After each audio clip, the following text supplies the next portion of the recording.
राम राम दोस्तों और मेरी माताएं बहनें, आशा है कि आपके ऊपर बाबा नीम करोली जी की, मेरे प्रभु श्री राम जी की अपार कृपा होगी। मेरे हनुमान बजरंग बली जी आपके सभी संकट दूर करेंगे, यही मेरी प्रार्थना। मेरे हनुमत स्वरूप बाबा जी सबके कष्ट हरो, सबके ऊपर कृपा करो। जय बाबा नीम करोली महाराज जी, जय श्री राम।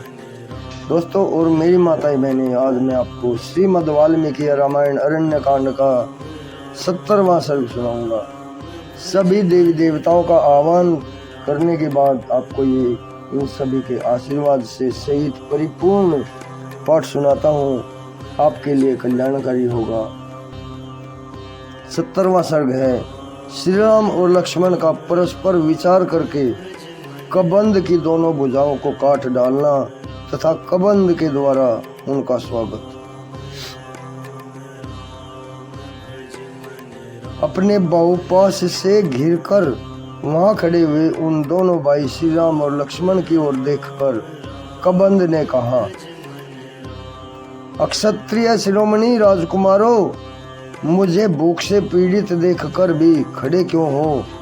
मेरे मुंह में चले आओ, क्योंकि देव ने मेरे भोजन के लिए तुम्हें ही यहाँ भेजा है।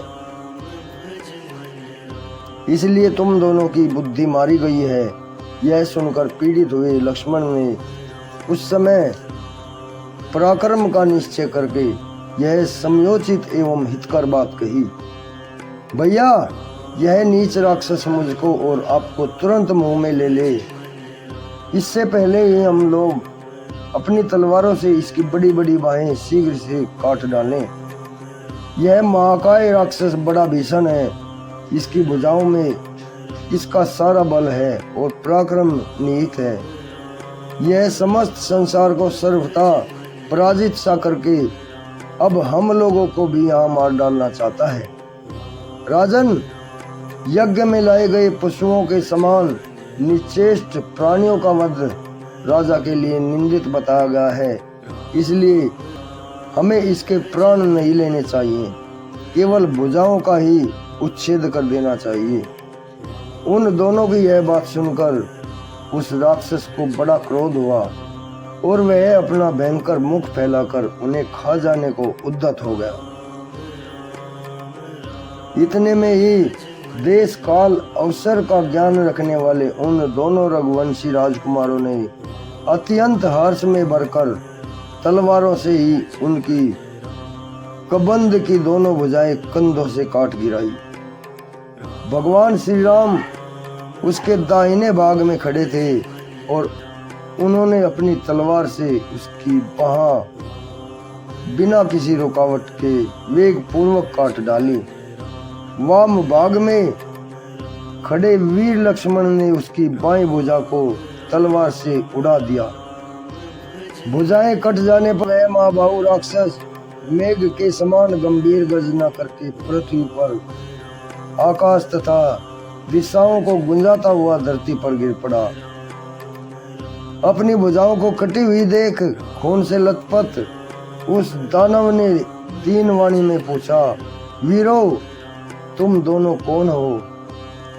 कबंध के इस प्रकार पूछने पर शुभ लक्षणों वाले महाबली लक्ष्मण ने श्री रामचंद्र जी का परिचय देते हुए कहा, रघुकुल वंशी महाराज दशरथ के पुत्र हैं और लोगों में श्री राम नाम से विख्यात हैं।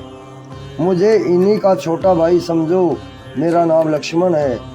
माता कैकेयी के द्वारा जब इनका राज्याभिषेक रोक दिया गया, तब ये पिताजी की आज्ञा से वन में चले आए और मेरे तथा अपनी पत्नी के साथ इस विशाल वन में विचरण करने लगे। इस निर्जन वन में रहते हुए इन देवतुल्य प्रभावशाली रघुनाथ जी की पत्नी, इनकी पत्नी का किसी राक्षस ने हरण कर लिया है। उन्हीं का पता लगाने की इच्छा से हम लोग यहाँ आए हैं।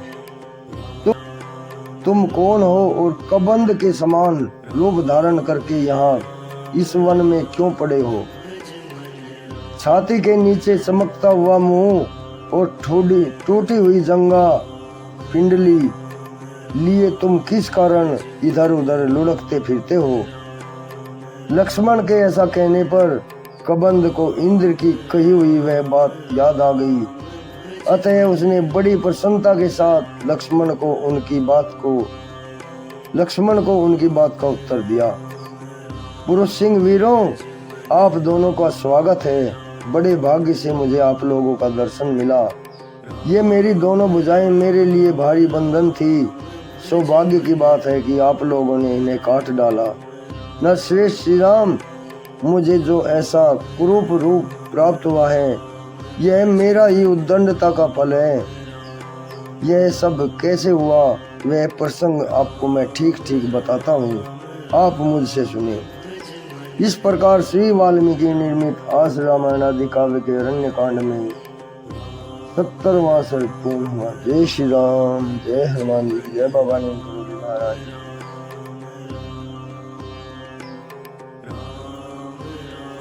दोस्तों, और 70वां सर्ग संपूर्ण हुआ है। कल मैं आपको 71वां सर्ग सुनाऊंगा। कबंध की आत्मकथा।